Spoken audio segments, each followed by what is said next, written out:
to go, Rob? It's just preparing the live stream here, which is good. This is what wasn't happening 2 weeks ago. Thank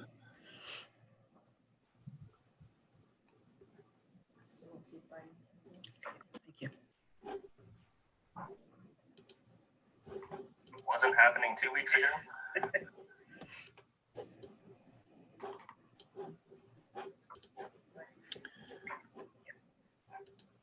All right, Mr. Warden, we are good to go. All right. Good morning, everyone, and welcome to our County Council meeting for April 23rd, 2020. And I hope everybody is keeping safe and doing all the things that we're supposed to be doing during this COVID-19 epidemic.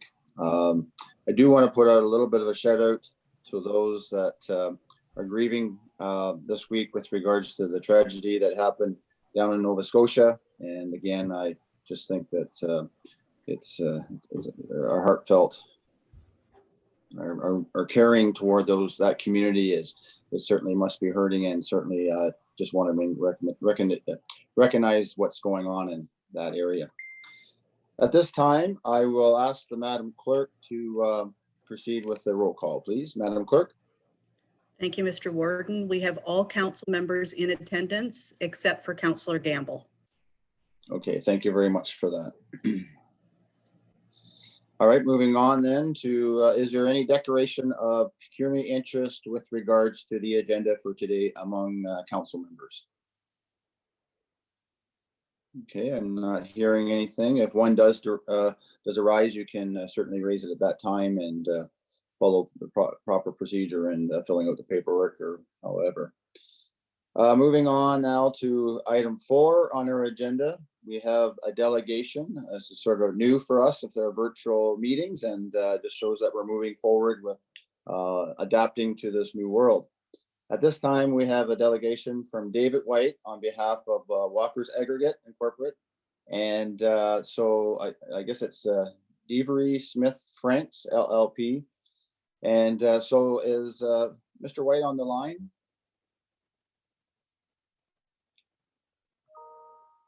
Madam Clerk.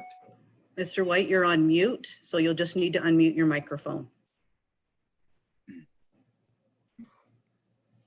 you hear me now? Yes. Yeah.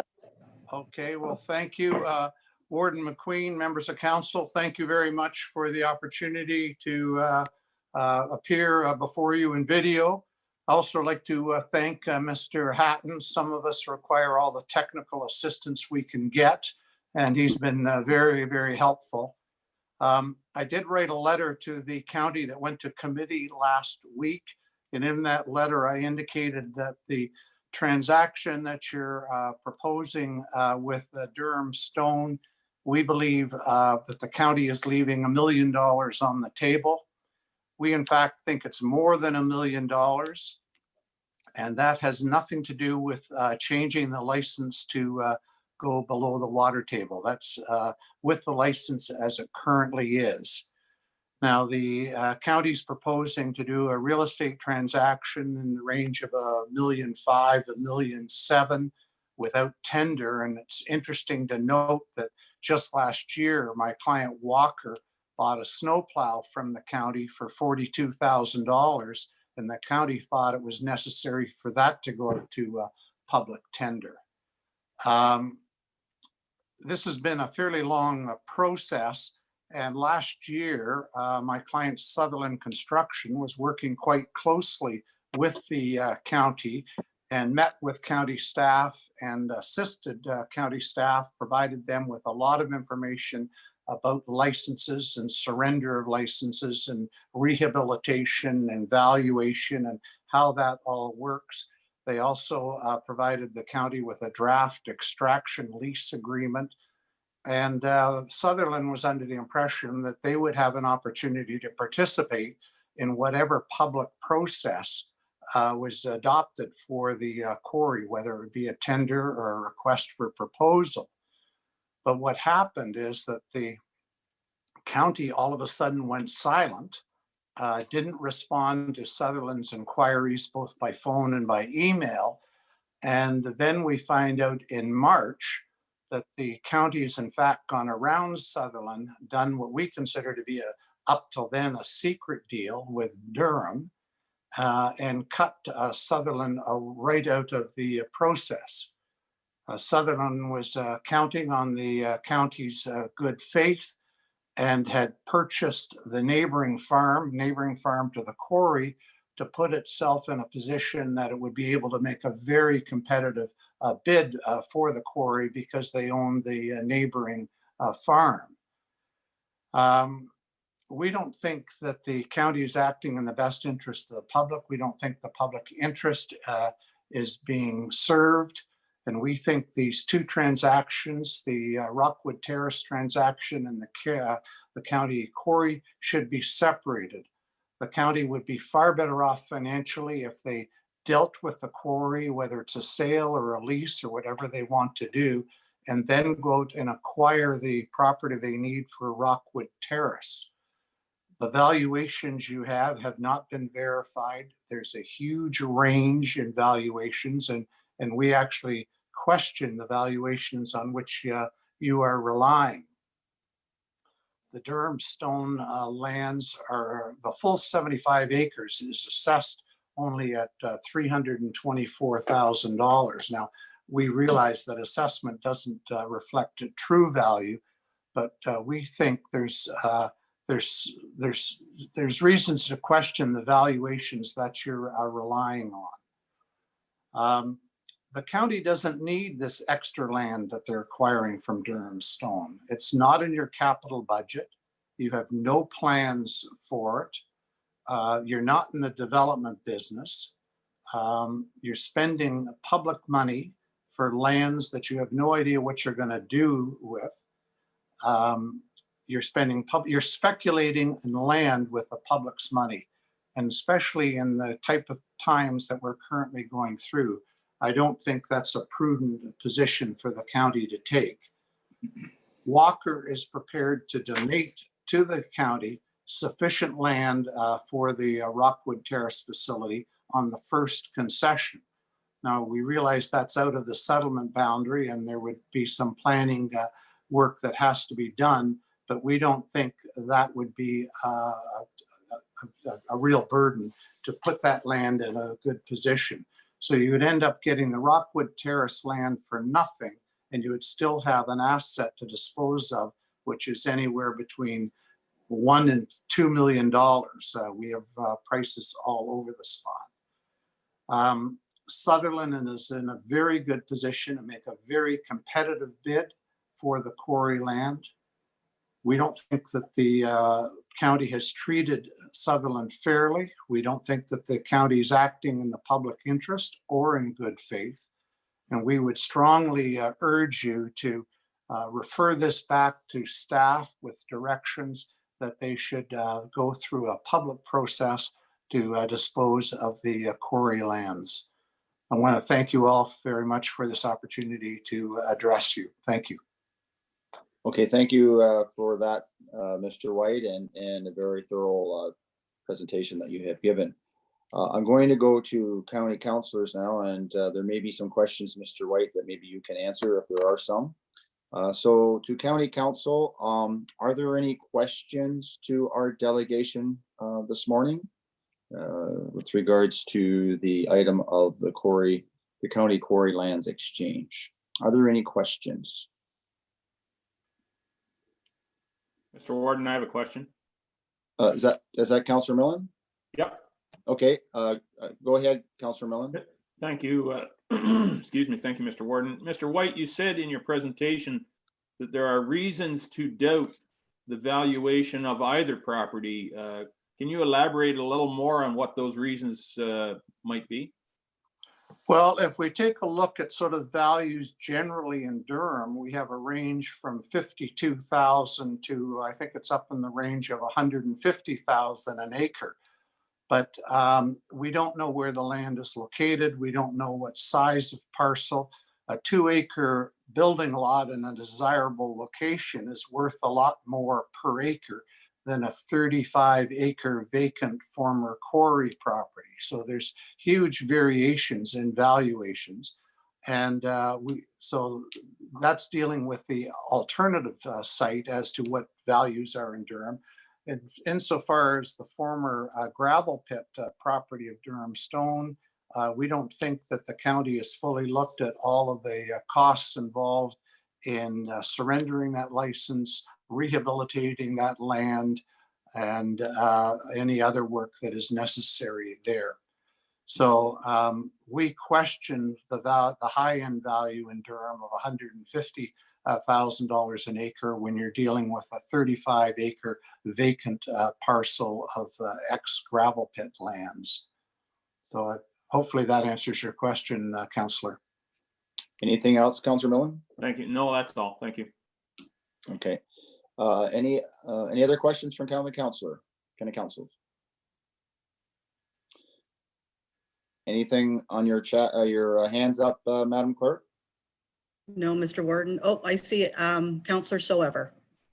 Yes, the email string that you provided us goes back a couple of years. Is there any correspondence actually before that as well? Councillor, I would have Mr. David Munro from Sutherland is on as a guest, and I don't know if Mr. Hatton can plug him in, but I would have to go to Mr. Munro to find out if there was previous correspondence in connection with the county quarry property. Mr. Hatton, can you plug in Mr. David Munro? I could, David, but I do not see David Munro as an attendee in our chat. I have Aaron, Ken, Patricia, and Jennifer, but I do not have another David in there. Possibly David is with Jennifer Prentice at Sutherland. And if not, okay. Jennifer Prentice might be able to answer that question for the councillor. I will allow the answer if you're able to provide it, Mr. White. I don't have Dave here with me. Can everybody hear me? Yes. Yep. Yeah, my camera's not working, but can you repeat the question? I kind of cut out there for a little bit, but Dave was supposed to have signed in from home today to talk about the past correspondence we did have with the county. It's Randy here. I suspect that it's Patricia Munro. He's probably signed in under, I think that's Dave's spouse's name, Patricia. Okay. Sorry, councillor, it doesn't appear that we can provide you with an answer. Okay. The only correspondence I'm aware of is the package that we provided to you. Okay. Yeah, because that goes back to May 28th. And so we've had a couple of staff reports since then, November 8th, 2018 and June 27th, 2019. And we were never made aware of any interest in the quarry in either of those cases. Are you on there? Mr. Warden, I have just added another account here that may be David. Okay. Just hold on there, Councillor Soever, and do you want to see if you can invite him in, Rob? Yes, I do have the Patricia Munro account unmuted right now. Is that you there, David? That's me. Yeah. Perfect. Welcome, David. Sorry about that. I had changed the name a couple of times, but I guess it still stayed at my wife's name. That's okay. Go ahead, David. So in answer to your question, no, I do not recall any other correspondence previous to the email trail that I sent through between myself and essentially Pat Hoy. Thank you. Welcome. Any follow-up there, Councillor Soever? No, that's everything. Okay. Any other questions, Madam Clerk? Any more hands up there? No, sir. Okay, I want to thank you, Mr. White, for presenting today, and also David. There appears to be no more questions, and certainly for the record, your presentation has been recorded. Thank you very much. You're quite welcome. you. Okay, so moving on, then there are no other delegations. Again, thank you, Rob and Madam Clerk and everyone for allowing that to happen. So moving on to item 5, we have 3 sets of minutes, and from the first set of minutes of April 9th, 2020, I have Councillor Patterson and Councillor Body seconding that motion. Is there any discussion on those sets of minutes of April 9th? Any questions or clarity? Errors or omissions? Okay, seeing none, I don't hear anything. So any opposed to those minutes? All right, I'll call those carried. And then we have a set of closed committee of the whole minutes of April 9th.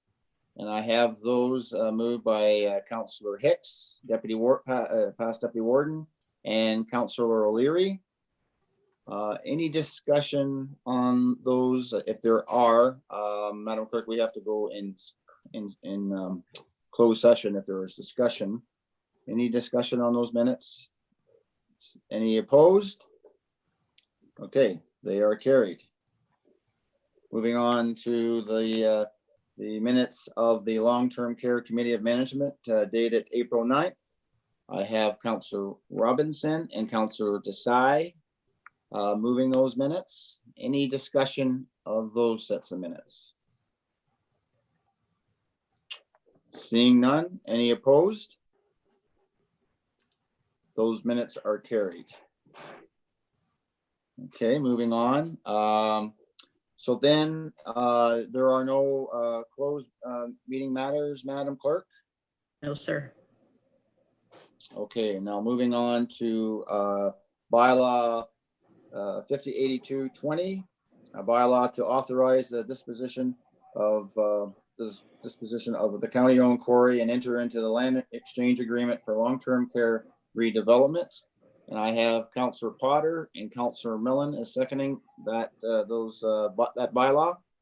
Is there any discussion with regards to that bylaw from County Council? Okay, I hear none. I see Councillor Burley's hand. Okay, Councillor Burley, you have the floor. Well, you have the virtual space. Go ahead. Councillor Burley, you're on mute. There you go. Here. Thank you, Mr. Warden. A question for County Council. With this new video streaming we're doing and so on, it's not the same as being in a council chambers where we're all looking at each other and have better conversation. The question I have, it's either, I guess, to staff or to you, Mr. Warden. Why is there such a big rush to do this quarry land exchange at this time during a pandemic? I'm under the impression that the life in long-term care is going to be a completely different animal when it comes to once the pandemic's over. I really feel that even the look of our new homes is going to be completely different after this all gets together and it's assessed and so on. I really feel that the date we've always been working with for 2025 is not realistic. The problems will extend that date quite a bit for the rebuilds for new homes. And I just question why we as County Council seem it's necessary to push this particular land transfer deal ahead is what we're doing. It's a question I just would like an answer. Okay, thank you, Councillor Burley, for that. And certainly the COVID-19 has put us into a different dynamics for sure, and we're not sure when we're moving on. I'm going to go to Madam CAO before I go to councillors. Madam CAO, do you have anything to add to that question? My response to Councillor Burley would be that we were advised almost a year ago that the redevelopment project for Rockwood Terrace was able to proceed. However, there were requirements on the county in order to enable that project. And one of those requirements was that we were to secure property within the settlement boundaries of Durham. And the deadline for doing that was December 31st of 2019. The province has not communicated any change to that date. They have been communicating with me, asking whether or not we had been successful in securing property. And so I've continued to tell them that we are working diligently to that end. Okay, But they've never given me any, never provided any instructions to us that something has changed. So until we get an official word from the Ministry of Long-Term Care that there are changes, we can only work with the information that we have. okay. Thank you for that, Madam CEO. I think Councillor Desai, did you have a comment or go ahead? Thank you, Mr. Warden. My question through you is to Councillor Burley. He just mentioned that the province will extend the 2025 deadline. I just question on what basis he's making that statement, because I'd rather see us put the urgency into this issue right now and ensure that we can continue to have a long-term care home in Durham, rather than, dilly-dally right now and then find out that the province is unwilling to provide an extension on the license, especially because this has been a fairly contentious issue. It's something that our council has been divided on quite a bit. So I don't want to see that go for naught, and I'd rather just see it come to the end. Okay, are there any other comments from county councillors before I go to Councillor Burley? Councillor Yes. O'Leary. And Councillor Robinson also has a question. Thank Yes, you, ma'am. Whatsoever. Thank you, Mr. Warden. I don't have any different feelings than I did 2 weeks ago. I still want to make the point of all three, Walkers, Millers, and Harold Sutherland Construction, are major drivers, economic drivers in Grey County, and I don't think any of us should forget that. I'm just wondering if we did pause to check these valuations, what would that involve? And maybe, I don't know if Michael is there, but would we be accused of negotiating in bad faith if we did check on these valuations? Because, just listen to Councillor Desai, this is not dilly-dallying if we save $1 million. I would have to use another word. If we have a chance to save ourselves $1 million, and obviously we have more time, the government's not going to pressure anyone during the COVID. I think we should check this out. We owe it to all three of these companies. Those are my comments. Okay, thank you, Councillor O'Leary. I'm going to hold your question for a minute, and I'm going to take that as a second question that we'll follow up on. I just want to go back to Councillor Burley's question and trying to answer that first, and then I'll come back to your question. I think Councillor Robinson, it was next. Councillor Robinson, with regards to the question that has been asked by Councillor Burley. thank you. Good morning, and through you, Mr. Warden. Moving ahead with the redevelopment of Rockwood Terrace is essential. It is of paramount interest to the residents, the citizens of Grey County Council, Grey County. Grey County Council has been working on this project for well over a year. This is absolutely representative of business continuity. This is a project that we must continue on behalf of our citizens, and I am in absolute support of continuing on with this project. Thank you, Mr. Warden. Okay, thank you. Are there any other comments going back to Councillor Burley's inquiry into County Council and Yes, staff? Councillor Soever. Okay, Councillor Soever, go ahead. Yes, I agree with all the comments made, and the question I have is, why are we where we are today? And I think we really need to have a serious look at that. We've now been provided with a string of correspondence, which we were never made aware of before, showing keen interest on behalf of Sutherland in the quarry lands. Looking back, I've looked at two staff reports, one going back to November 2018 and one going back to June 27th, where we actually gave direction to staff to look at the leasing option.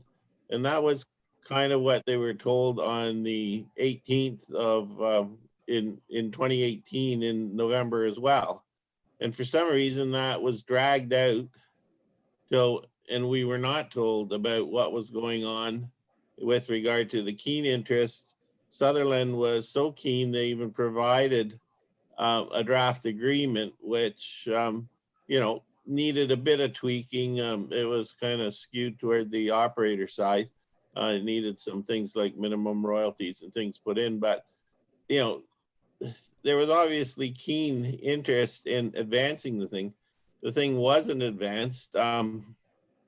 Unfortunately, I was away for a few months there when the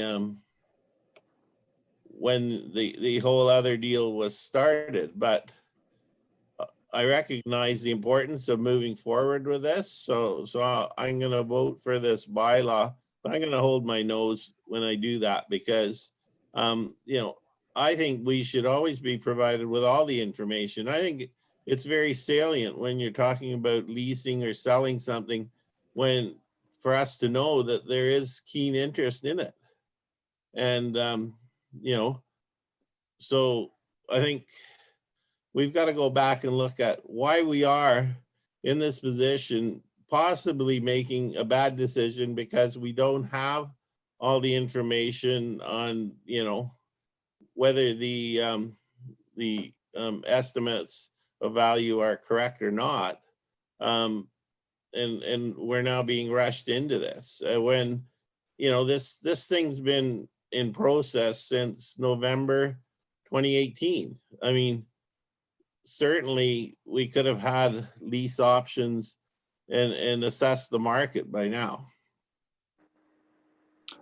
Okay, Councillor Swever, I think there was a question in there, and I may come back to you later on. I'm still trying to deal with Councillor Burley's comment. So I see Councillor Potter. Is that right, Madam Clerk? Yes, and I also see the CAO is interested in providing some comments to you, Mr. Warden. Okay, I'll go to Councillor Potter, then I'll come back to Councillor, or to the, Madam, do you want to go first, Madam CEO? Well, if I may, Mr. Warden, just to clarify a couple of points. Staff did advise council that that there had been conversations and assistance provided by Sutherland. That was discussed with council, not at length, but it certainly was not information that was held back. And I believe that perhaps Councillor Swever was not at that meeting. With regard to the leasing and the amount of time that it took, I think we were very upfront with council at the time that as staff, we had no experience in structuring a lease. And we were trying to be very careful and very cautious, which is why we sought out independent expert advice about how to put something together that would be in the best interests of the county. We did take seriously the direction that council had given us to pursue a lease, and we were working carefully towards that end. I'm sorry that it took several months to try and pull that together, and then circumstances changed.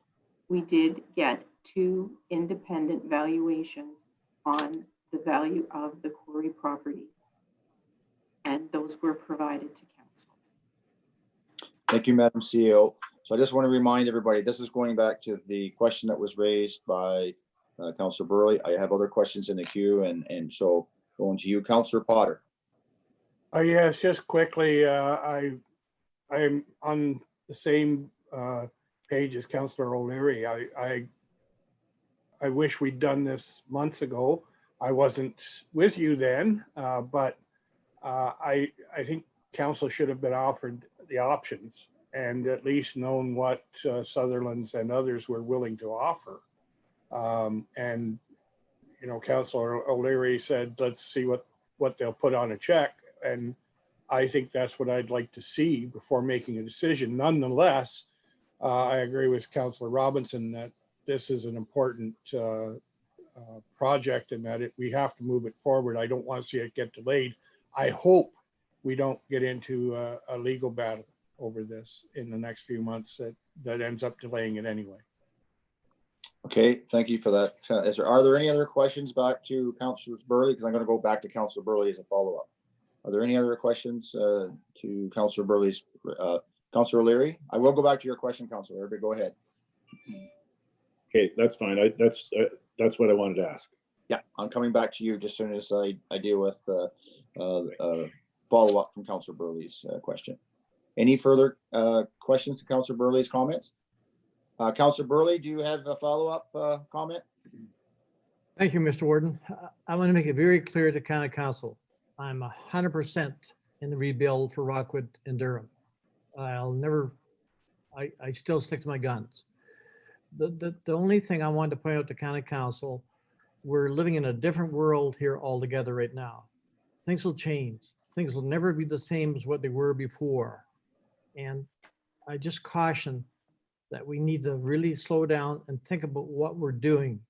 I'm really concerned with the way long-term care bills and everything are put together in the future are going to be completely different what they are right now. We don't want to keep our train of thought going back in, say, January of 2020. Things are different.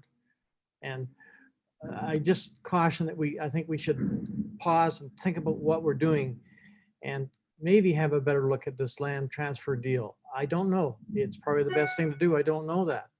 But all I want to make very clear, I'm still 100% behind the build at Rockwood. But we got to make sure it's done right because it's going to be a completely different world. Thank you.